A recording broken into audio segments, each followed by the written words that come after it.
কৃষকৰ মাজত হাহাকাৰ পথাৰত নাই পানী পাৰিব পৰা নাই কঠীয়া পথাৰ অঞ্চলত হাজাৰ হাজাৰ বিঘা মাটিত বৰষুণৰ অভাৱত আজি শুকাই গৈছে আমি কৃষকসকল সঁচাকৈ মানে ব্যতিব্যস্ত হৈ পৰিছোঁ আমি ভৱিষ্যত আমাৰ কৃষকসকলে কি কৰি খাব মূৰে কপালে হাত দিছে নগঞা কৃষকে মাজত আৰু এটা পহেকো নাই আহাৰ মাহ শেষ হ'বলৈ কিন্তু পথাৰত খেতি কৰিবলৈ নাই এইটো পালো পানী ৰাজ্যৰ বহু অঞ্চলৰ লগতে নগাঁও জিলাৰ চকলাঘাট হাঁহচৰা পথাৰত এটোপাল পানীৰ বাবে হাহাকাৰ কৰিছে কৃষকে কাৰণ সময়ত কঠীয়া পাৰিব নোৱাৰিলে আহুকালৰ সন্মুখীন হ'ব লাগিব কৃষক ৰাইজ উল্লেখ্য যে চকলাঘাটত হাঁহচৰা পথাৰত জলসিঞ্চনৰ ব্যৱস্থা আছে যদিও এতিয়া ভালুকৰ খাঙিত পৰিণত হৈছে চৰকাৰী জলসিঞ্চনৰ ব্যয়বহুল আঁচনি বিভাগীয় কৰ্তৃপক্ষৰ চৰম অমনোযোগিতাৰ বাবে জলসিঞ্চনৰ নলা ভাঙি ভৰি পৰিছে হাবি জংঘল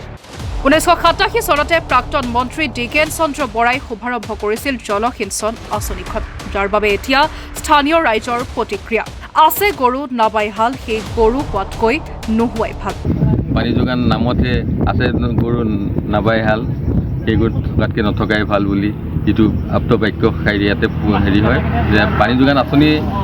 থাকে কিন্তু কৃষকে পানী নাপায় এতিয়া খৰাং পথাৰক লৈ দুশ্চিন্তাত ভুগিছে চকলাঘাট ৰাইডঙীয়া হাতীচুং গৰৈমাৰী ফুলগুৰি কৰচুং বটদ্ৰৱা অঞ্চলৰ চহা কৃষকে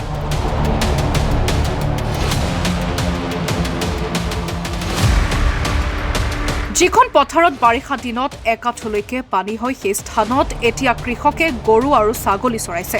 কৃষকৰ এই সমস্যা সমাধানৰ বাবে জলসিঞ্চনৰ ব্যৱস্থা কৰিবলৈ অসমৰ মুখ্যমন্ত্ৰীৰ লগতে কৃষি মন্ত্ৰী পীযুষ হাজৰিকাক অনুৰোধ জনাইছে বৃহত্তৰ অঞ্চলটোৰ কৃষক ৰাইজে আমাৰ যিটো পথাৰৰ পৰিৱেশ এই পৰিৱেশটোলৈ চাই আমাৰ যি পানী যোগানৰ ব্যৱস্থা সেইটো পাৰিলে আমাক ড্ৰেইনত দিয়ক আৰু নোৱাৰিলেও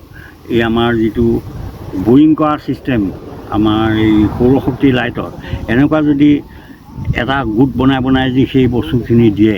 আমি তাত আমি উপকৃত হ'ম বুলি ভাবিছোঁ গতিকে চৰকাৰৰ তৰফৰ পৰা আমি নতুন মন্ত্ৰী হৈছে আৰু সেই মন্ত্ৰীৰ তৰফৰ পৰা আমি পাম বুলি আশা কৰিছোঁ গতিকে আমাৰ দুখীয়া কৃষকসকল যাতে এই মানে যিটো এই মানে হেৰি পানী যোগানৰ ব্যৱস্থা নাইকিয়া হৈ গৈছে এই বস্তুটোৰ প্ৰতি চৰকাৰ মানে খেতিয়কসকলক দিবৰ বাবে আমি অনুৰোধ জনাইছোঁ আৰু মই আমাৰ বৰ্তমান মন্ত্ৰী শ্ৰী পীযুষ হাজৰিকাদেৱক আমি কাটৰ কণ্ঠে অনুৰোধ জনাইছোঁ আমাক যাতে দুখীয়া কৃষকসকলক উপকৃত কৰক